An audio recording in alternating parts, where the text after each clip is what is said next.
বিশ্বাস করি ভুল সঙ্গ মানুষকে নামাজ থেকে আর নামাজহীনতা মানুষকে ঈমান থেকে দূরে নিয়ে যায়।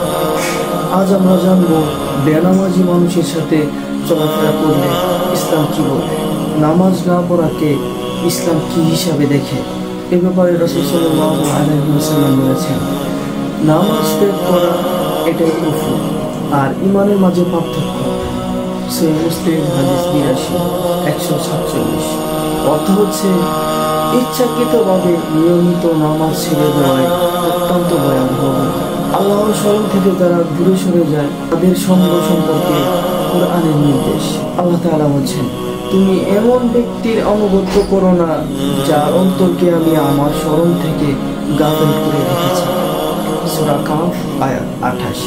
নামাজ না পড়া, আল্লাহর স্মরণ থেকে দূরে থাকা, এদের সঙ্গ নেওয়া ঈমানদারের জন্য ঝুঁকিপূর্ণ। ভালো মন্দ সঙ্গীর উদাহরণস্বরূপ রাসূল সাল্লাল্লাহু আলাইহি ওয়াসাল্লাম বলেছেন, ভালো সঙ্গী ও খারাপ সঙ্গীর উদাহরণ হলো একজন আতর বিক্রেতা এবং একজন লোহা ফুকানি বা কামারের মতো। আতর বিক্রেতা হয়তো তোমাকে আতর দেবে বা তুমি সুগন্ধ পাবে, আর কামারের কাছে গেলে তোমার কাপড় পুড়ে যাবে বা খারাপ গন্ধ হবে। সহিহ বুখারী হাদিস 2101, সহিহ মুসলিম হাদিস 2688। এর অর্থ হচ্ছে যার সাথে মেলামেশা করবে তার প্রভাব তোমার উপর অবশ্যই পড়বে। বন্ধুর দিনের উপর মানুষ থাকে। সহিহ হাদিসে বর্ণিত আছে যে রাসূল সাল্লাল্লাহু আলাইহি ওয়াসাল্লাম বলেছেন, মানুষ তার বন্ধুর দিনের উপর থাকে। তাই তোমাদের মধ্যে প্রত্যেককেই দেখুক সে কাকে বন্ধু বানাচ্ছে। সুনানে আবু দাউদ হাদিস 4833, তিরমিজি হাদিস 2378। এর অর্থ হচ্ছে যার সাথে ঘনিষ্ঠতা রাখবে তার মতোই হয়ে যাবে। তাহলে কি বেনামাজির সাথে চলাফেরা নিষিদ্ধ? সাধারণ সম্পর্ক, চাকরি, ব্যবসা, আত্মীয় বা প্রয়োজনে সাধারণ সম্পর্ক চালানো বৈধ।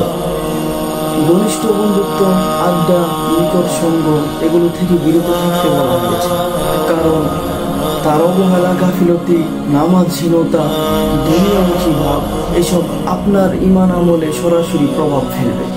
এটি কুরআন ও হাদিসের স্পষ্ট নসিহত সমূহের সাথে সামঞ্জস্যপূর্ণ।